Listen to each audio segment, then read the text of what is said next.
Kaya kung ngayon iiwan, siya ba ang dahilan?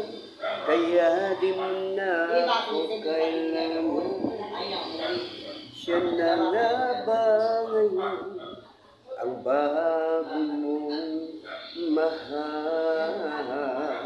Guys, kapitay guys. Good morning. God bless us.